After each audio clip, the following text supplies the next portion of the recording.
So great to have you here. Welcome. If you want to learn more about TheraPsil, you can check us out at therapsil.ca. Okay, and it is my pleasure to introduce you all today. We've got 75 minutes with Dr. Darek Dawda. Dr. Darek Dawda is a clinical psychologist, a MAPS-trained MDMA assisted therapist, and co-founder of both the Enhanced Therapy Institute and True You Therapy and Wellness Retreats. Darek also hosts the MDMA Therapy Podcast, featuring guests such as Gul Dolan, Rick Doblin, and our own Yasmin de Rosenroll. And in 2020, Darek co-organized a global conference, MDMA and Psychedelic Assisted Therapy, Ethics and Law, featuring Rick Doblin and many others.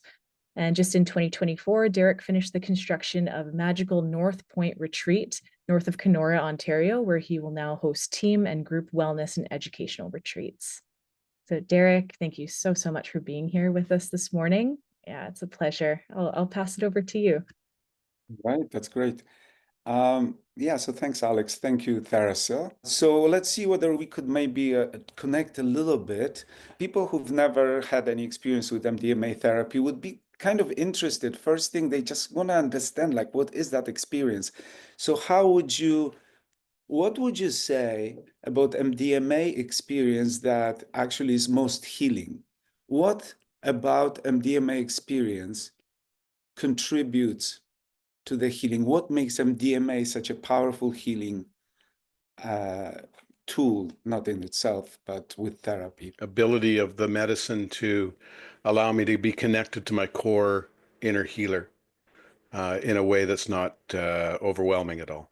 For me, it's the experience of like the true co-regulation between the guide, the medicine, and yourself, and really to have that healing in community, even in a therapeutic setting, versus with psilocybin, where it's much more inward. Just that extra bit of connection that comes with MDMA has been the most healing for me. That MDMA in particular supports the relational space between self and self, self and medicine, self and facilitator, self and environment, self and art activity, self. Yes, that relational space, MDMA, it just has a unique flavor of supporting those connections. I just did my first MDMA journey recently and was left with this overwhelming feeling of closeness to everybody that not inappropriately, but all my friends and people that I worked with and in my men's group, and feeling so connected. What I think is really important to remember, like personally, in addition to all of this, in addition to the fact that it is such a wonderful experience, and in addition to the fact that it's such a, in some way, connecting experience, and that it lowers the fear, and it allows you to connect with yourself and others. It allows you to listen so well, to be present, to really be present to yourself and to others. I think the thing that is really important is the insight part, especially for the integration. In the end, this wonderful experience ends. The chemistry returns slowly to normal. So the way I understand MDMA experience is that during the experience, and especially after the experience, you feel like you're a changed person. You really feel changed. However, a month later, the chemistry kind of returns back to normal. The oxytocin levels diminish. And a month later, let's say a month later, there's the estimates are so range from 2 weeks to, Gul Dolan would say, to a year afterglow of some sort. You return to pretty much back to normal chemistry. And so that's why the integration is so important. And one of the most important parts about integration is to put some symbols on it, to put some language on it, to put some understanding on it. And that's where sort of the insight is so important, because experience is fluid, experience lives in time, and experience changes. And that's why we might not even remember very well that experience. But once we have words for it, once we have stories, once we have reworked some of those patterns and symbolized them and all that stuff, that's more likely to not only be remembered, but also those stories will then keep restructuring our inner patterns and our interpersonal patterns. So that's just one point I want to add on that front. In terms of the neurobiology, again, you guys probably all know it, but I want to very quickly go through it. Hey, Gordon. Oh my gosh, it's my brother here, my son here, and Gordon is here. Are you there, Gordon, or you just... Hey, hi, Darek. Hi, so nice to see you. So nice to see you. Gordon used to be my supervisor when I was doing my graduate studies at SFU. That's so sweet. We were sitting so close. Gordon had this style where he like put his supervisees so close to him. A little uncomfortable at first, but it does trigger some emotional process. Well, thanks, man, for being here. That's so great to see you. My pleasure, my pleasure. So the neurobiology,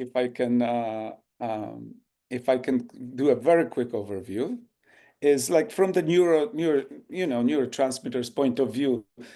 The ones worth mentioning is serotonin, huge boost of serotonin, which makes this such a pleasurable experience. And then for the most part, and most of the time, and if done right, and if it's pure, and if the dosage is right. And then the other one worth mentioning, of course, is the neurohormone oxytocin, which is the bonding hormone. And the bonding hormone, the oxytocin levels are high during childhood and during adolescence, and that another type of oxytocin during adolescence. And that's what makes MDMA such a special drug. It really makes us want to be around people.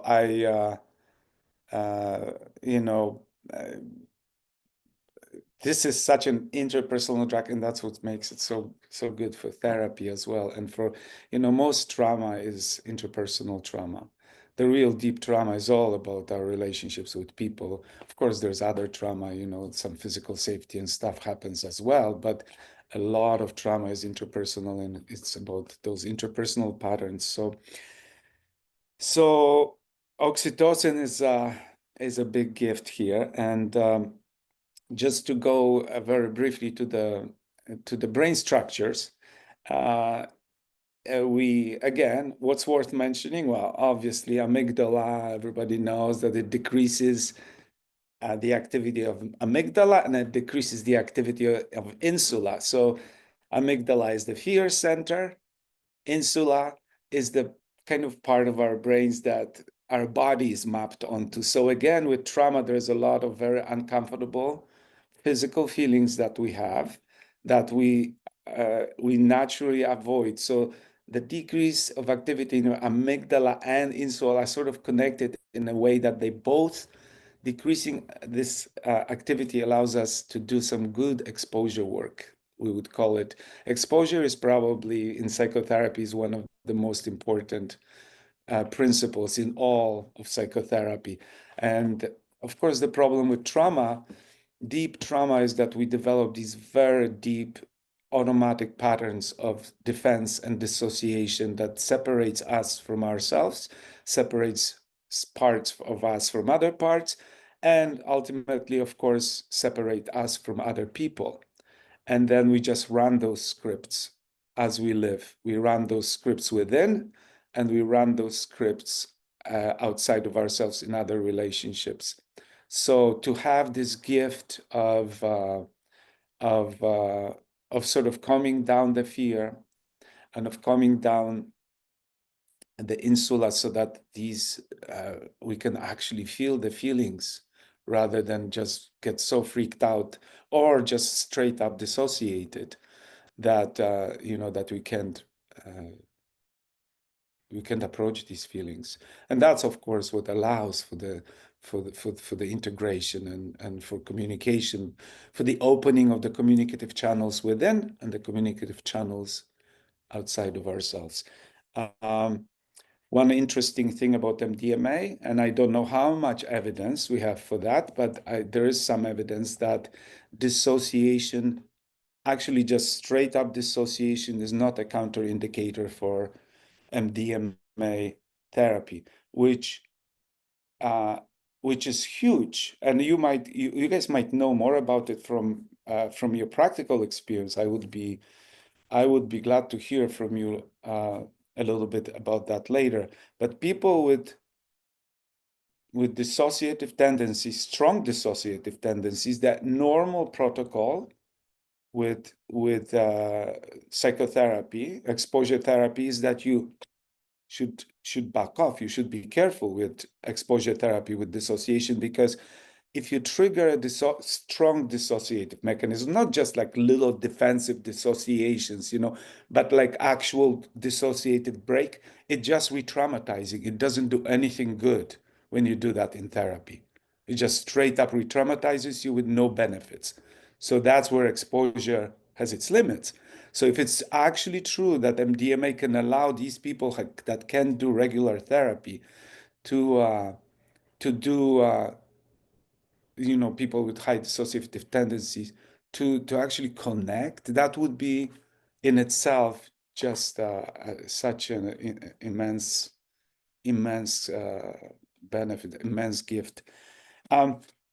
So the last thing, of course, about the neurobiology and all that is Gould-Dolan, and you guys probably all aware of her thesis of the reopening of the critical periods for social bonding, or she calls it social reward learning. This is the most beautiful thesis. I think, I don't know whether you share it with me, but I'm getting chills when I think about that thesis. It's just such an amazing thing, and essentially, what the critical periods are. So the critical periods are the times of great malleability. It are the times where the environment impacts us deeply, where the environment actually creates us, like makes us who we are. So there's critical periods for all kinds of things. So for example, a very, very a nice one to introduce is the critical period for vision, the development of your vision, which is, there's a period in your life where your eyes actually physically learn to see. So they don't see, they just learn how to see the patterns, how to see how the world is structured. And then once your eyes learn to see, you can see, like with babies, you can see that at 2 months, there is a shift.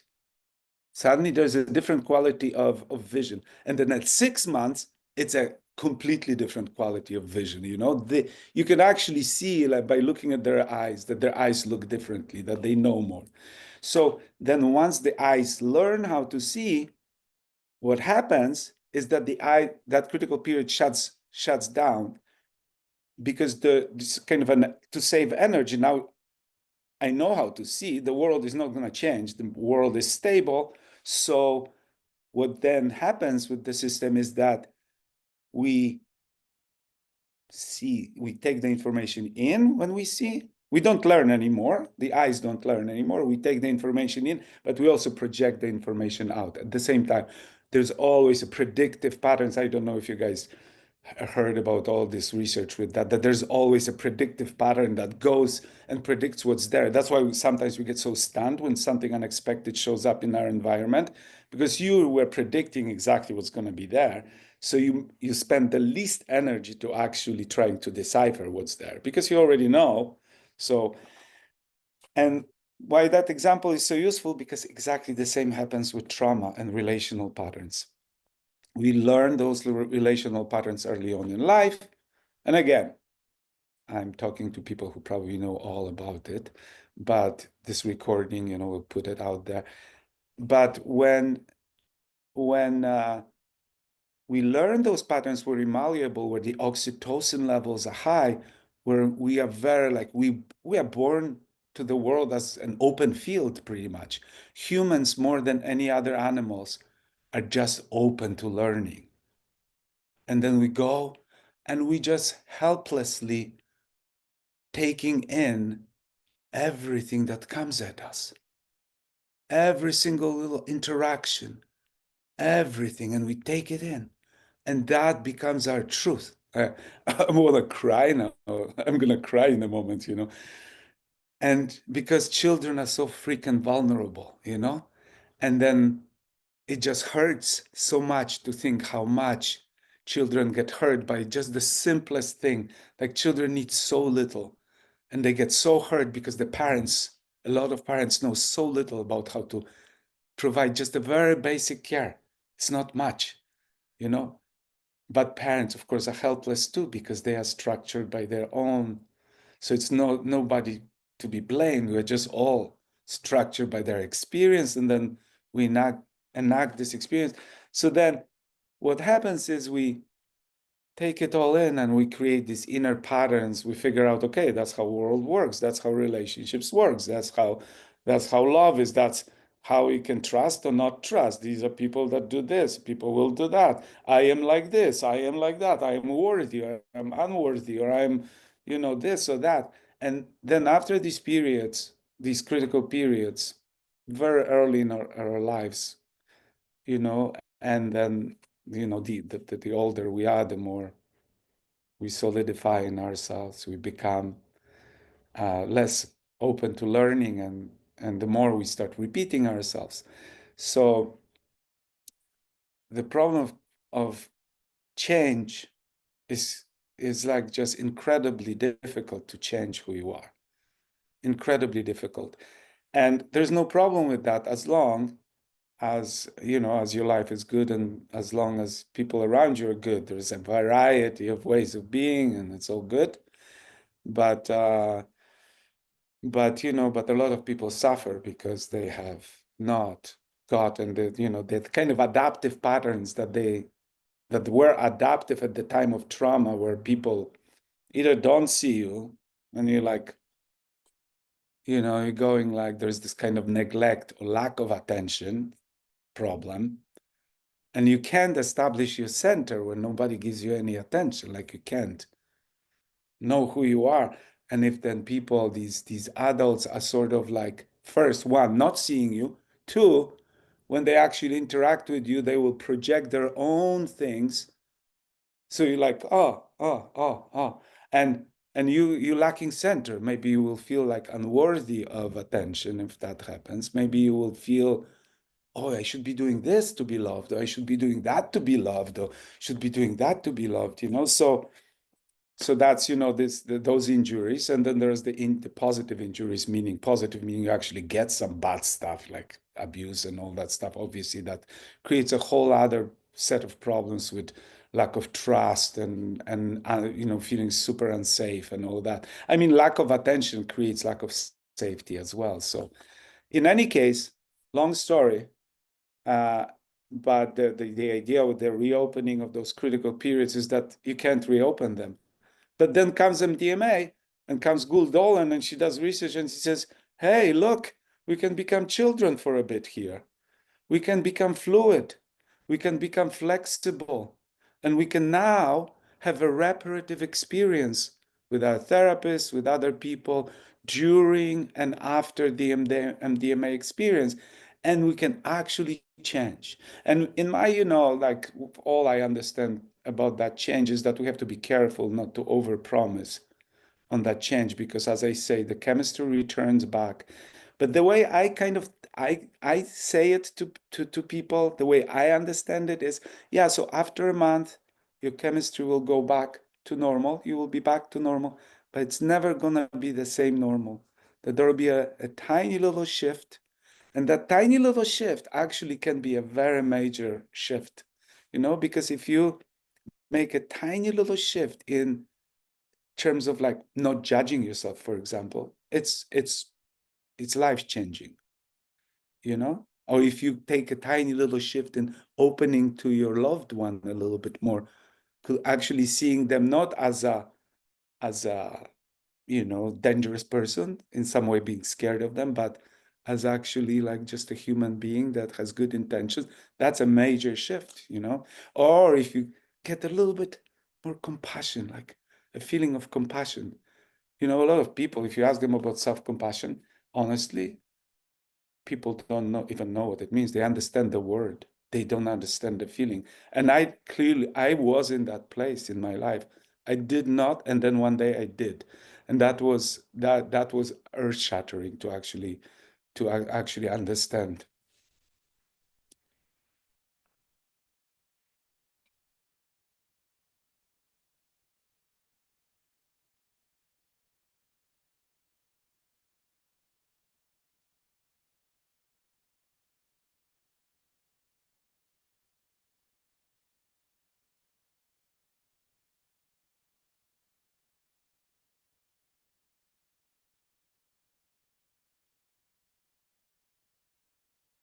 So critical periods for social bonding is when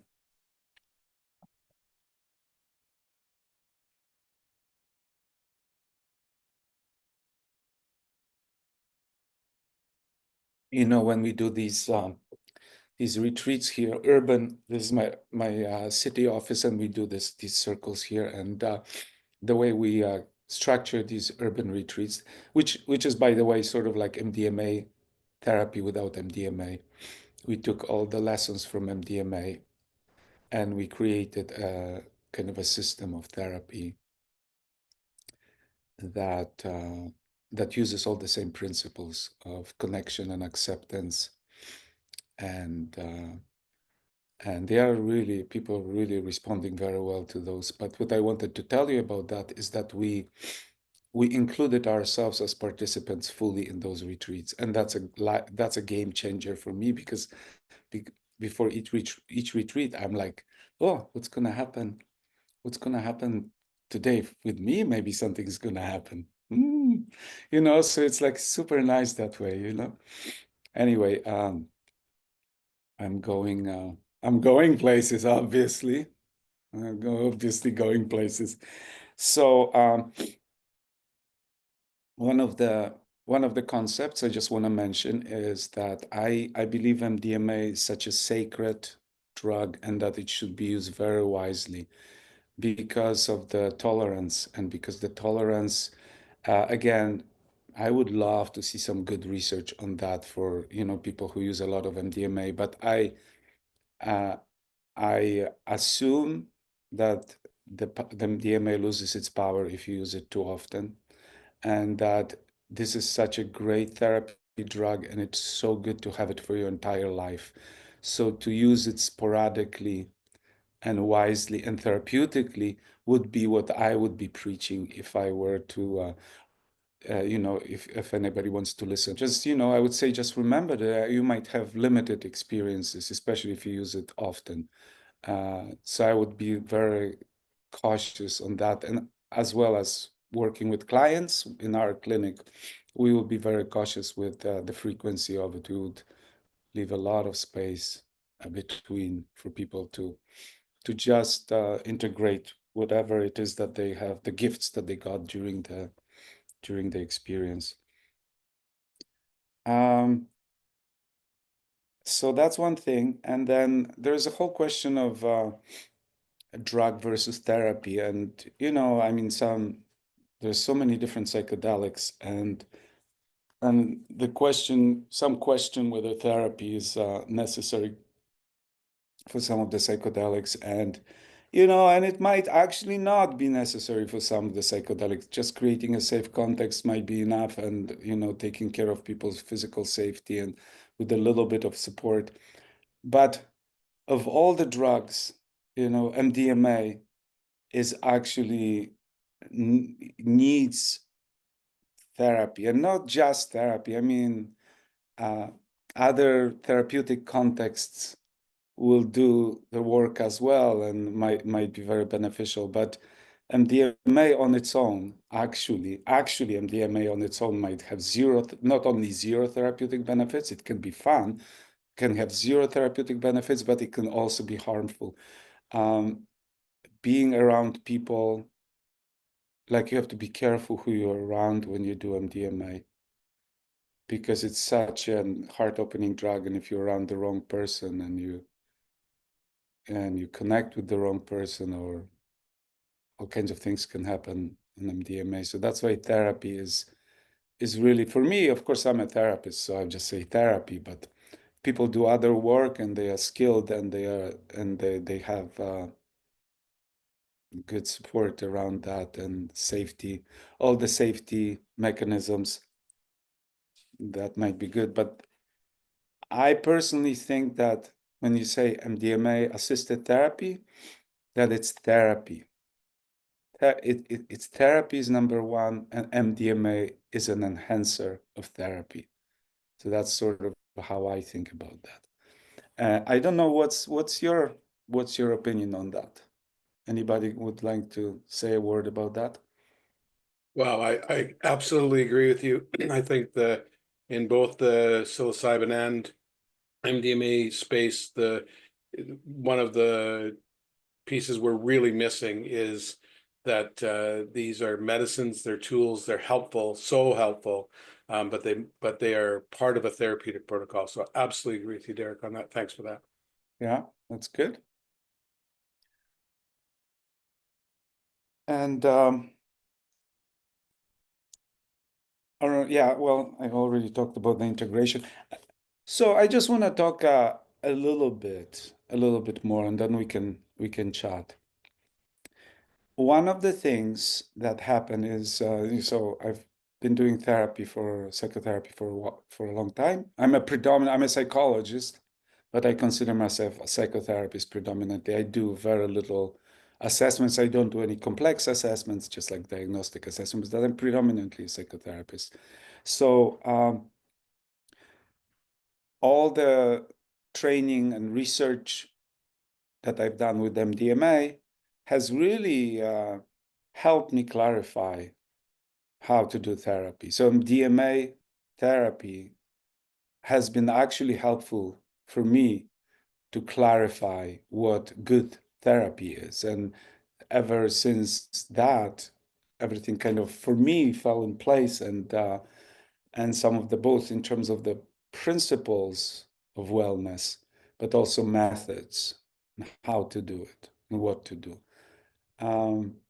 So I want to talk about, just mention a couple of themes that are most important, I think, in therapy, in healing, and in wellness, in sort of both, like recovering from some symptoms and difficult symptoms, and growth. So I have my wife is a therapist as well. She also 20 or so years of experience. And so we talk a lot and all that. And then recently we have sort of formalized this. We just took the best of the best that we know about therapy, and we created this little system. We called it True You Therapy and Wellness Retreats. And we have these retreats now that we're running in the city. And this is going to be the first year I finished building with my own hands, plus some help from a bunch of people, but a lot of physical labor. This beautiful, cute little retreat. Oh my gosh! If TheraPsil ever wants to have a week of hanging out, organize a group. We have 9 bedrooms, so it's a small little island, 360 views, just gorgeous, gorgeous place. I love this place. I'm gonna be there in a month, opening. Hopefully the ice will be off then. So first of all, so there's a few things about that which essentially are related to MDMA therapy and related to therapy in general. And the first concept that we cover in these retreats, and that we think is just the initial first step in any therapy, is safety. And we kind of, it's informed by polyvagal theory, and if you probably, again, most of you probably know that theory, but the idea is that polyvagal theory is about the autonomic nervous system. And the autonomic nervous system is essentially a nervous system that regulates everything in us. Everything. All the regulation that happens in our bodies is the autonomic nervous system. Sleep, emotions, heartbeats, all that stuff. So then you have, to begin with, on one hand, you have safety. Like this is that kind of, Porges calls it ventral parasympathetic system, which has to do with your heart and this part of your body. It's the newest evolutionary system. It's the mammalian system. It has to do with the face, and it has to do with social communication. So it's a social system, and it is all about safety. So when this system is activated, we feel safe, we feel connected with people. And essentially what happens is that an organism, a human organism, always strives to restore safety. So if we want to understand human motivation, a big, huge part of human motivation is to restore safety. Go back to that system, because it's good for us. It's good, we rest, we get sleep, our cells actually get repaired when we are in that state. We connect, we're safe, physically we're safe. So that's important, meaning we're not gonna be dead. We're actually gonna survive. And, but we also can connect with others. Love happens in that state, all that stuff. But safety, of course, is not given, because life is complex, and on the other side of that line is the defense. So when the safety is broken, you're not feeling safe, you'll go into defense, and very quickly there's two defense systems. The first one that always gets activated is the sympathetic system, and the sympathetic system is a good system. It's a fight or flight system, and so why it's a good system is because you have control, you have your power. So you can fight, you can flee, you can hide. It's expensive in terms of, if you're constantly in a sympathetic state, then you can get depleted and all that stuff, because a lot of chemicals go into creating those states. But it's good because you're in defense. You don't really get traumatized in that system so much. And it's easy to restore from sympathetic back to safety. I had an experience. I was walking, in Winnipeg at night, like 2 a.m. some, years ago, and I got jumped by these, like a group of men, and one grabbed me and tried to punch me, and I managed to cut him off, and I just hopped a few steps off, and they were laughing, and they weren't going after me. It was a really bad situation if I didn't extricate myself from it, because there was a few drunk guys that wanted to beat me up. But I was so surprised. I felt zero trauma. Zero, because not for a moment I lost control. I was stunned. I went home. I actually felt empowered. That was insane. So I stayed there, and I never. So now if you lose control, if the cat catches the mouse goes dead. So that's the dorsal collapse. That's the dorsal parasympathetic system. This is the wars of the states. This is an old reptilian state that is not good for humans. We don't even get enough oxygen in that state. It doesn't feel good.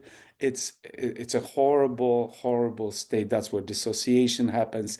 That's where deep depression happens. You're dead, pretty much.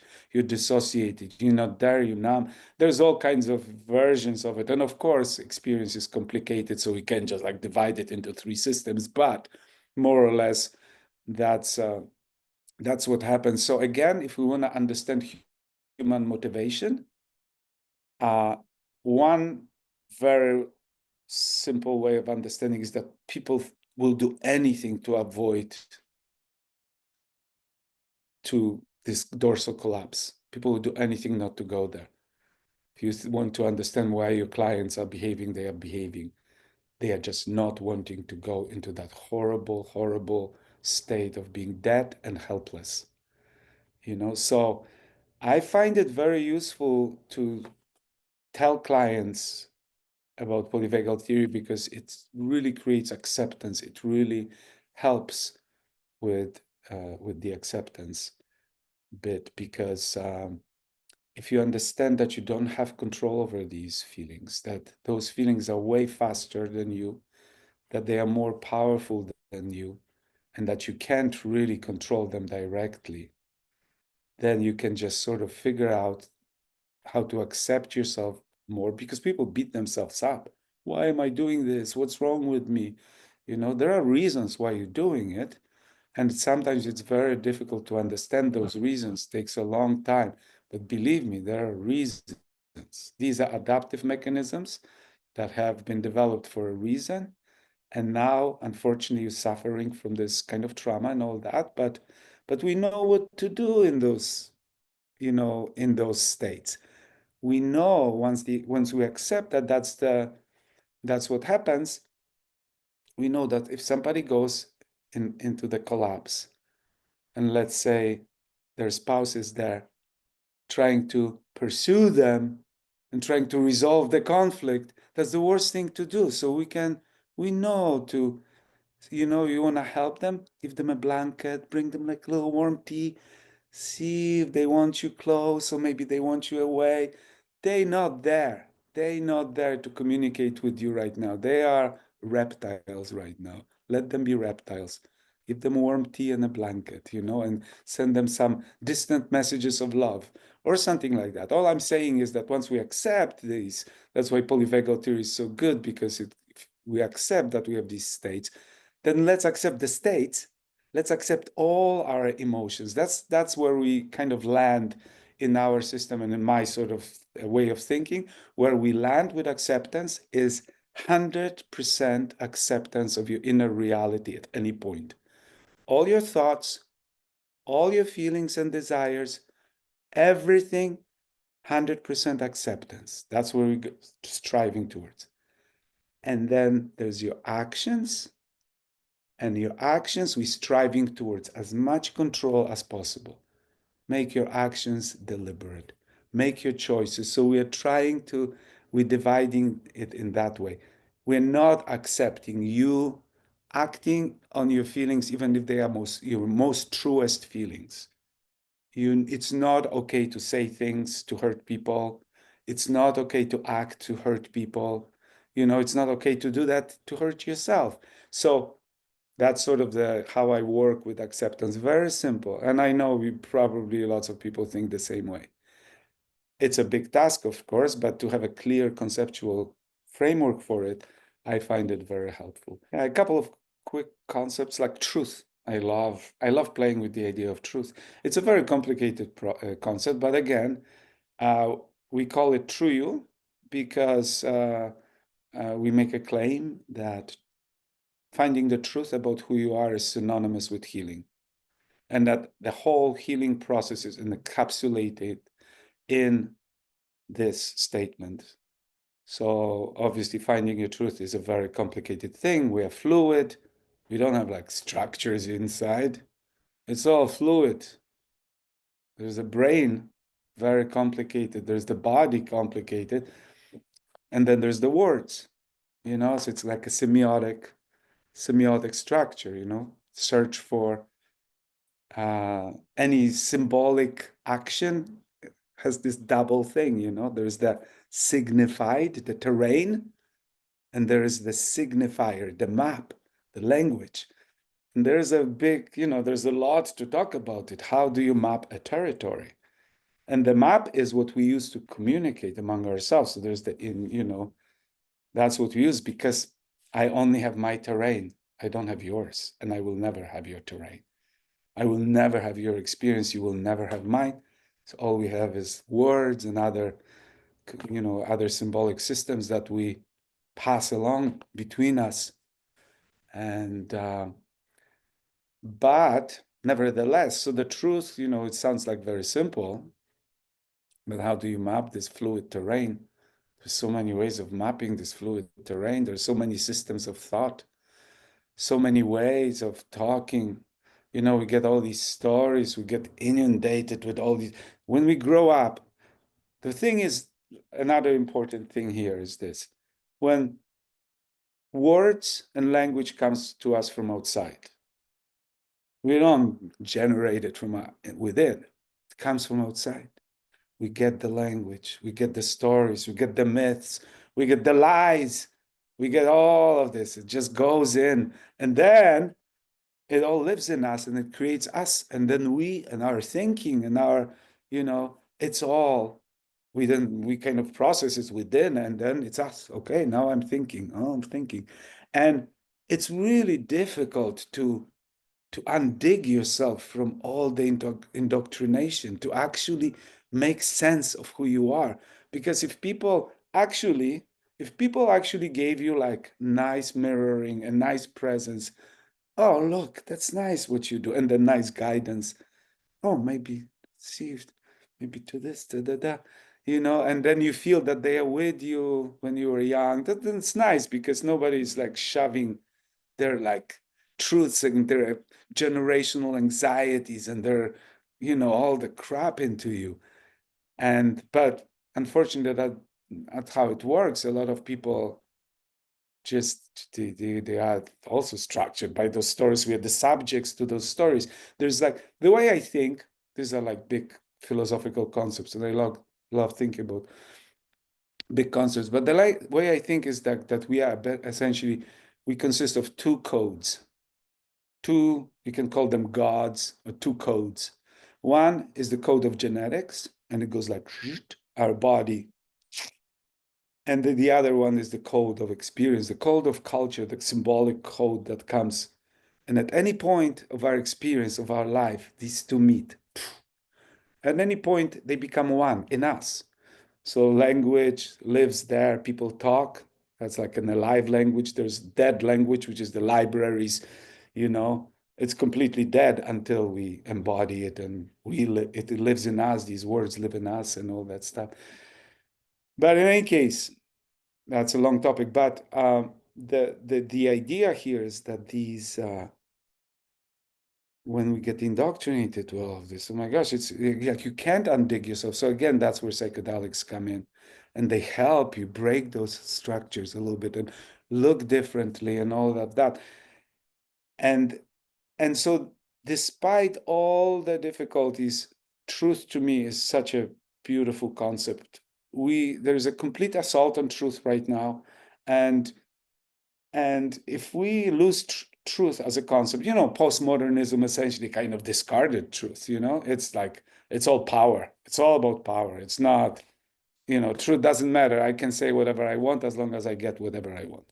So, but if we don't stick with the concept of truth, we will never be able to do anything. I mean, that's the only way to coordinate our actions, the only way to have a common reality. So we have to insist that reality exists, and we have to insist that truth exists. So that's where we go with this kind of, you have to be the author of your stories. Nobody can be the author of your stories. It's a very difficult and maybe a long lifelong process to find your truth, but you have no other option.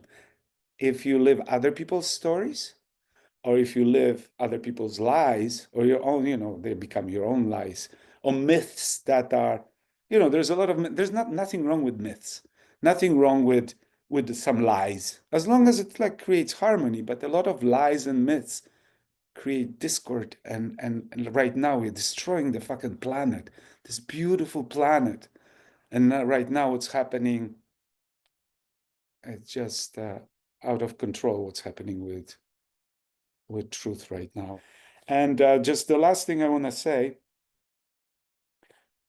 is, well, that our mental health problems are essentially cultural problems, and problems that are embedded in our systems.